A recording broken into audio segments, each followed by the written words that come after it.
It is a team-based program, but not as heavily team-based as some of our other Smith programs. And I think what was interesting is they very quickly figured out the importance of roles and responsibilities and assigning a lead, figuring out where their strengths are and where their weaknesses are to ensure that they're really tapping into the potential of everybody for the benefit of the team overall. Since I said, so how do you take this to the boardroom? What does this mean?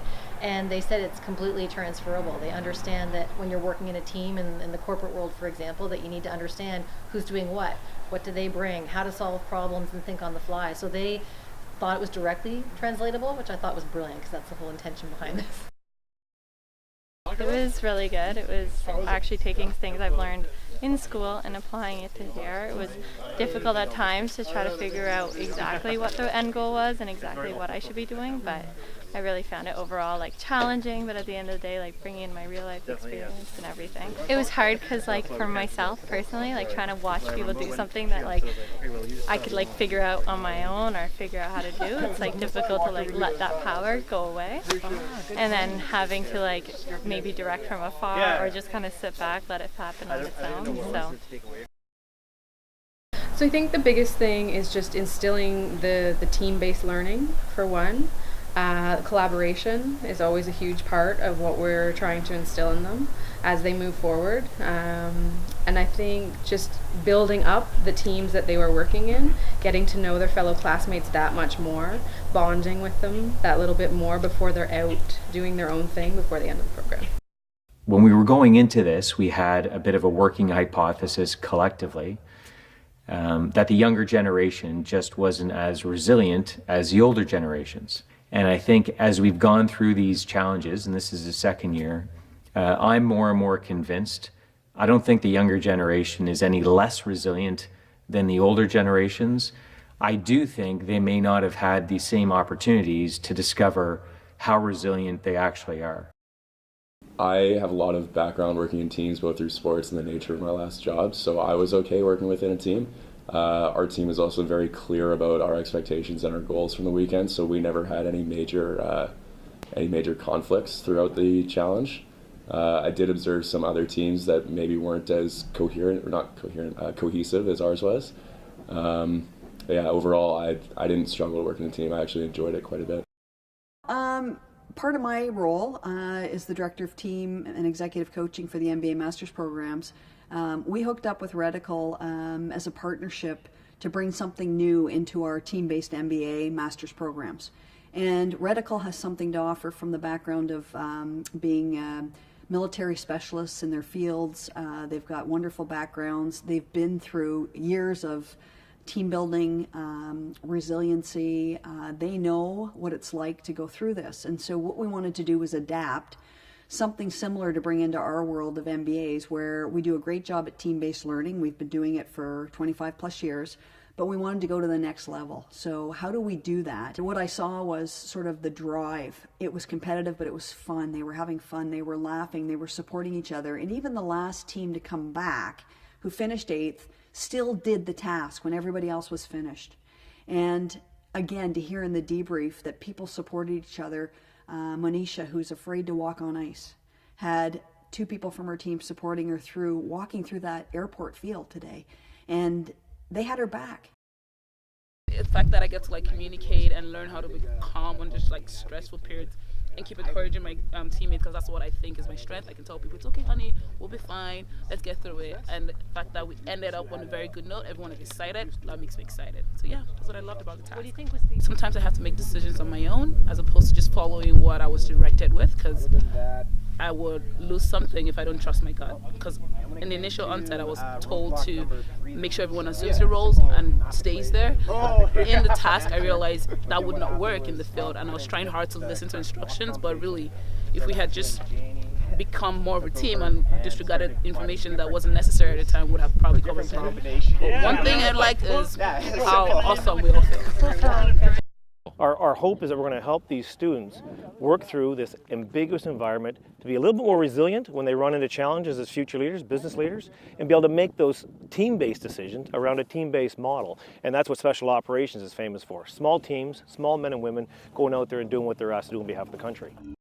I enjoy working in teams generally, but not having like sleep deprivation, and it was new to me. And You know, not having the luxuries that I'm used to when I'm working in a team. It's a bit tougher, but I did enjoy getting to figure it out when there were challenges. If there's a minor challenge or someone was not participating as much, you kind of take a step back and see, okay, they're not because they're tired maybe, or they don't like what we're doing, or they have a different opinion than what we decided to go forward with. You start to learn how to deal with those kind of situations. So it did kind of force that on us, which is good because it's going to happen this year probably in our own programs. So we have teams communicating with each other by radio. So there's a lot of similarity there in terms of having to describe what situation someone's dealing with, and then someone on the other end having to take that information, a very limited amount of information, and be able to understand the perspective and what they're dealing with, and then be able to provide some advice on how to handle a task. So there are some similarities. Also, with the environment right now, you can see it's quite cold. So whenever things are stressful, people are tired. The students were up early this morning. All those things are things that people have to deal with in the military as well. Clearly, the threat of physical danger is not there, but there are some similarities certainly to what the military would have to deal with overseas. I think the thing that a number of people have told us since we started is that our team has really great communication. So one thing we really worked on in this challenge is assigning certain roles, which we hadn't done as well in previous challenges. And I think that made our communication even better than what we were doing before. I think one thing our team does really well is transition the leadership between people. So if someone has a certain skill, making sure that that comes to the forefront, and then being able to just take direction from that person. So leveraging the team's strength and then letting leaders kind of emerge as the task goes on. I think all of us in life, you find out what you're capable of when you're put under stress. They're going to be frustrated, they're going to be angry, they're going to be scared. So you find out how far you can go. And so when they are in the workforce later and they are under difficult situations, and they'll be able to draw back on this experience and say, yeah, I can do this. Has the term "bite me" ever been used in the world of business? I think it has. I think, but maybe not like not this. in this context, exactly. Yeah. So we'll give it a whole new meaning. Maybe I'll get some T-shirts made up. The weekend was pretty wet and cold, but it was an amazing team experience.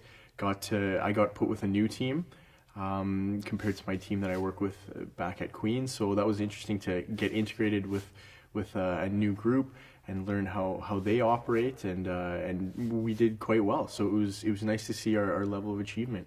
I'd say the highlight of the weekend would have to be building our fire and watching it last for the full 2 minutes and feeling completely relieved while we were just drenched and we weren't wearing our coats, and we all were celebrating and hugging because we finally made it through the weekend.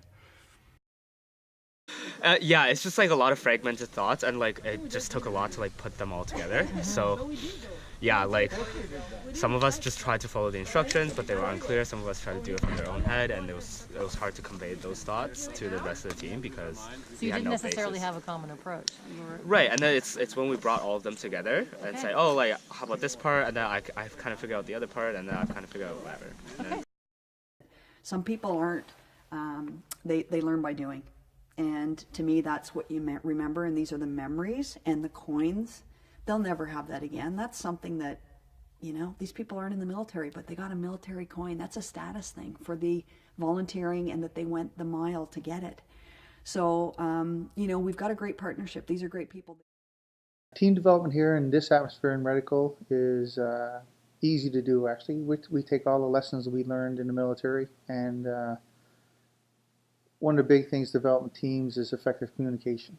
And you can teach people how to seek and accept responsibility and then go and ask for advice when they need it. That's an important skill that's very transferable out to civilian world. I'm experiencing that now in what I'm doing now in civilian life. Well, we had a really amazing group, a very nice group, and I was able to get to know my team's strengths and meet people that I did and work with people that I hadn't worked before. And I think that together we learn to hear more each other, to listen more, to be patient, and to try to contribute as much as we can with our strengths. We just finished our program level reflection session, And I was just really impressed with how positive they remained throughout the experience, how articulate they were about their own reflections, even after being very tired after a few days and certainly having gone through a lot. They were very, very articulate in expressing what they've learned, some of the challenges that they had, and some of the things that they're going to take forward. So I have the utmost respect for these future business leaders.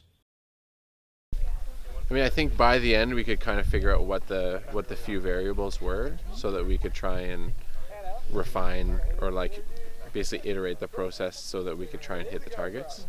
It was also a lot of fun.